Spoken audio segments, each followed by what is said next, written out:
বিসমিল্লাহির রহমানির রহিম। দেশ ও দেশের বাহির থেকে যে যেখান থেকে আমার ভিডিওটা দেখছেন সবাইকে জানাই আসসালামু আলাইকুম।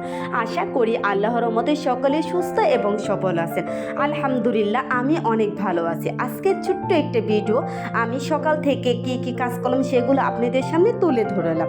আমি আজকে সকালে যেমন অনেকগুলো কালকে মাংস ফ্রিজ থেকে বের করে রেখেছিলাম, নর্মালি রেখে দিয়েছিলাম, যেগুলো ভোর 6টা থেকে আমি কাজ করব, তখন তার মাংস বের করে মাংস ছোটায় তারপর ওই সময় তোমার রান্না করাই হয় না। এই কারণে আমি তার আগের দিন আমি এগুলো মানে ফ্রিজ থেকে বের করেছি। আমি সবসময় কি মানে আমি মাছ রান্না করতে হলেও মানে রাত্রে বের করে আমি নর্মালে রেখে দিই। সকালে উঠে সাথে সাথে আমি ওইটা ধুয়ে লবণ দিয়ে দিই। আর লবণ দিলে লবণটা না ভিজলে ওই মাছটা খেতে মজা লাগে না।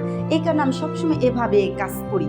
মানে আমার রান্না যেহেতু আমি সকালে রান্না করি, এই কারণে আমার রাত্রে বিবেচনা করে রাখতাম আমি কী রান্না করব, সকালে রান্না করব কি ওটা বিবেচনা করে আমি রাত্রে ওগুলা কমপ্লিট করে রেখে দিই। এই যে মাছ রান্না করবো মাছটা ফ্রিজে বের করে রেখে দিই।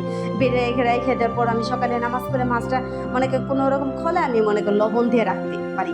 আর যদি আমি করতে চাই সকালে আমি রান্না করবো, সকালে ফ্রিজ থেকে মাছটা বের করে ওই সময় রান্না সম্ভব না আমার। আর ওই সময় মাছটা মনে করেন লবণ না ভিজলেও মজা হয় না, মানে মাছটার ভিতরে লবণ যে না গেলে খাইতে ভালো লাগে না। জানি না কার কার এরকম হয়, আমার অবশ্যই এরকম। তারপরে মাংসগুলো কী করছি আমি সব ভালোভাবে পরিষ্কার করেছি। পরিষ্কার করে তারপরে আমি হাতে বানানো টক দই, তারপরে বাদাম, মানে পরিমাণ মতন যা লাগে, মানে আর এই যে বিরিয়ানি মশলা এটাও আমি হাতে বানাইছি। আর যে এই করে কি আমি চেষ্টা করি হাতে এগুলো বানানোর জন্য, হাতে এগুলো বানাইছি। টক দই, বাদাম বাটা, তারপরে আদা, এগুলো সব কিছু দিয়ে পরিমাণ মতন তেল দিয়ে আমি ভালোভাবে ওটাকে যতক্ষণ মেরিনেট করতে পারি অতক্ষণ পর্যন্ত আমি ভালোভাবে ওটাকে করে তারপরে আমি এটা ঢাকনা দিয়ে ঢেকে রাখবো।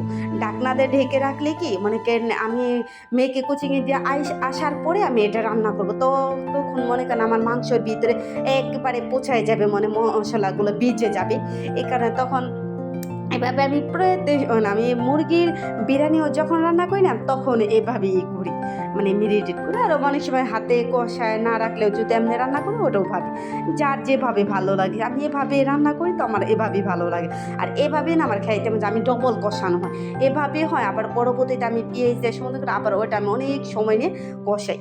তারপরে সব কিছুগুলো, আর হাড্ডি ছিল তো হাড্ডির কারণে মা খাইতে পারতাছি না, হাড্ডিগুলো একটা প্লেটের ভিতরে উঠাই রাখছি, না হাড্ডিগুলো না হাতের মধ্যে করে মানে ব্যথা পাই, এই কারণে আমি ওগুলো করে। আর এই ঢাইকে আমি রেখে গেলাম। রেখে যাওয়ার পরে আর ওখানে যেহেতু আমি গরুর মাংস মানে ধুইছি না, বেচিনটা কেমন জাম হয়ে গেছে, এই কারণে কী করলাম আমি গরম পানি, এক হাঁড়ি গরম পানি চুলায় বসেছি, ওই পানিটা ঢেলে রেখে দিলাম। তাই আমার এটা ক্লিয়ার হয়ে গেল। আর তাহলে এটা কি আমাদের আবার ছোটো পাইপ তো মানে জাম হয়ে যায়।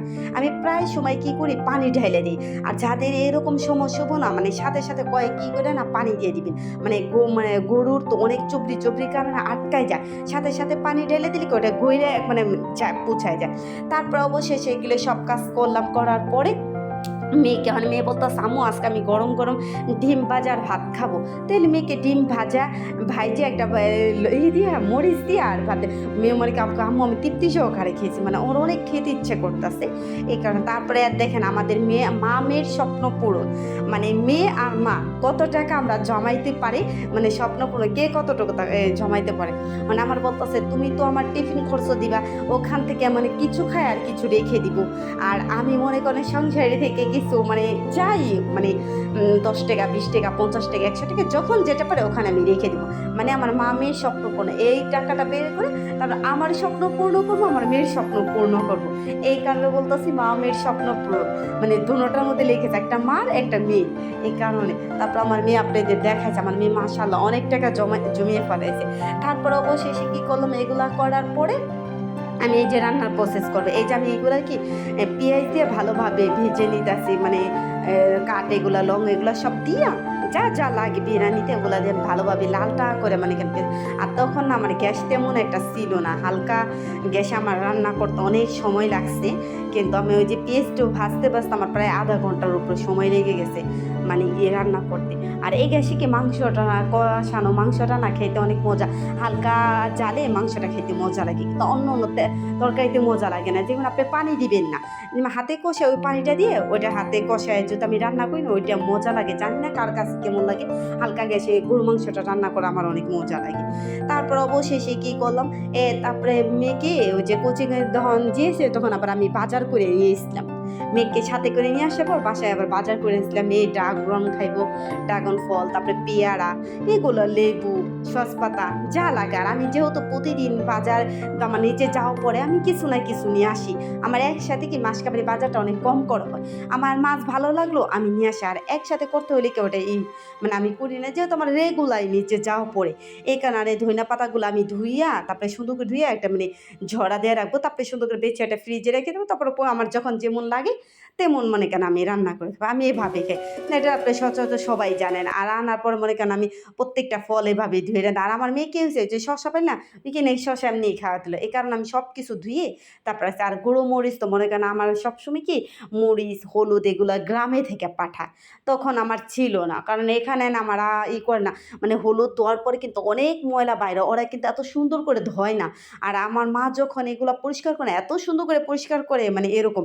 এই কারণে না আমার বলতেছে আমি তোমার একবারে দিয়ে দিম, তুমি 1 বছর এটা একবারে খেয়ে পারো।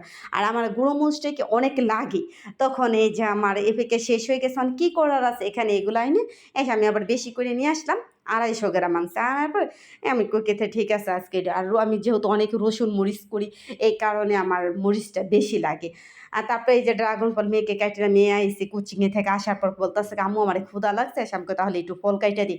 আর ও মুহূর্তে মনে করেন আমিও কিছু ফলের আগে মেয়েদেরকে কুচিয়ে দেওয়ার পরে খেয়ে নিছি। তারপরে অবশেষে আমি একটা মিনি ফলের টেরি সাজাইছিলাম। এর আগে অবশ্যই আপনার ভিডিওতে দেখছেন।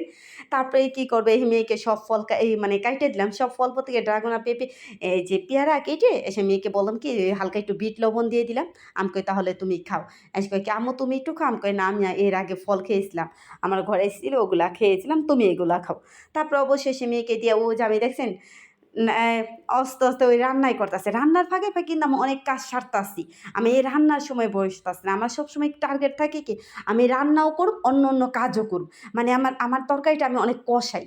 মানে এখন একটু পাকা গৃহিণী হইছি। আগে একটু কাঁচা গৃহিণী আসলাম। মানে আস্তে, আস্তে মানে রান্নার টেস্টটা কীভাবে হয় সেগুলো একটু জানতে পারি। মানে তরকারিটা মজা হয় কষানোর উপরে। আগে না এই জিনিসগুলো না আমি বুঝতে পারতাম না। এখন একটু বুঝতে পারি। ওই যে রান্নাও করতাছি এমনিতে অন্য, অন্য কাজও আমি সামলাইতাছি। মানে আমার 12টার মধ্যে আমার সব কাজ করতে হবে এরকম আমার টার্গেট থাকে। মানে যখন যেদিনকে আমি সকালে রান্না করি আর এই আজকে তো একটু আমার দেরি হয়ে গেছে এই কারণে আর এই হয় না। তারপরে কী করলাম, এই যে ডিম ভাজছিলাম সকালে অনেকগুলো তেল রয়ে গেছে। আর এভাবে না আমি অনেক সময় কি ডিম ভাজা অথবা কিছু তেল রয়ে গেলে ওই তেলটা তার কিছু করা যায় না।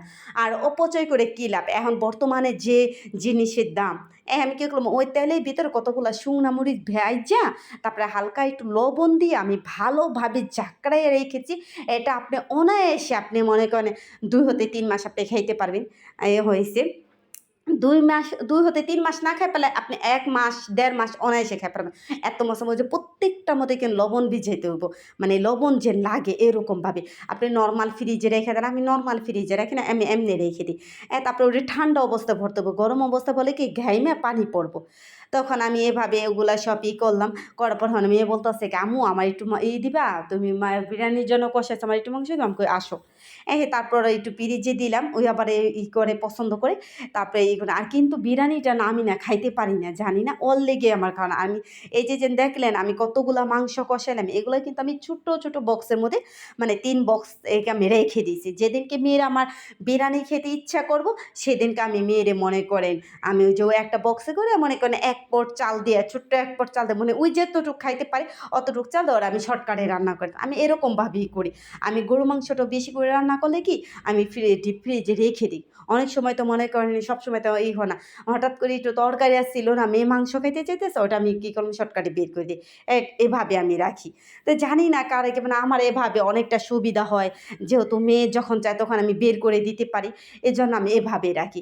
তারপরে অবশেষে কি আমি কাঁচামরিচ এগুলা দিয়ে আমি সুন্দর করে মনে করেন এটা বসাই দিলাম আর হালকা তাপে কিনা। আর এই যে বললাম না আমি মাংস দেখছেন আমার মাংসটা কিন্তু এখানে অনেক কালো মনে হইতাছে। মানে মানে কালো বোনা যেমন কোনো ওরকম হইতাছে। এই যে দেখছেন আর এটা ঠান্ডা অবস্থা আমি ফ্রিজে রেখে দিলাম।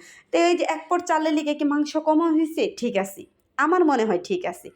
আচ্ছা, এ পর্যায়ে আমার ভিডিওটা যে আমার সাথে আছেন, আমি তো অনেকক্ষণ ধরে বকবক করেছি।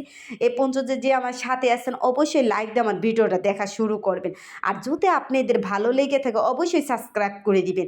জানি না আপনাদের মনের মতন আমি কথা ওভাবে বলতে পারি না। আমি ওরকমভাবে সুন্দর করে ভিডিও করতে পারি না। যদি আমার কোনো এখানে ভুল হয়ে থাকে তাহলে অবশ্যই ক্ষমা দৃষ্টিকে দেখবেন। আর যদি আমার এখানে কোনো কিছু হয়ে থাকে অবশ্যই আমার কমেন্টের মাধ্যমে বলবেন, এভাবে না ওভাবে। আমি প্রত্যেকটা ভিডিও দেখি। আর শসাগুলা এত কুচি ছিল, মানে খাইতে অনেক মিষ্টি, মিষ্টি লাগছে। কচি শসা তো, আর আমি এটা আনছি কি মানে ইন্ডিয়া বাংলাদেশিটা, মানে আমাদের বিদেশিটা আনি না, বাংলাদেশিটা আনছি। এসে তারপরে টমেটো। আর টমেটো ভাই কি কম, এত দাম ৳১৫০ কিলো।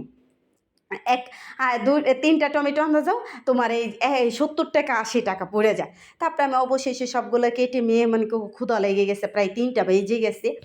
তারপরে আমি তাড়াহুড়া করে আমি ততক্ষণে গোসল করে নামাজ পড়ে এসে আমি বলতেছি কি আসো। তারপরে মেয়েকে দিলাম, আর এই যে একটা পলি দিয়ে দিলাম, এই পলির কাহিনীটা কারণ অনেক সময় কি আমাদের ওটা ফুটে না, আর ঘেমে পানি পড়ে।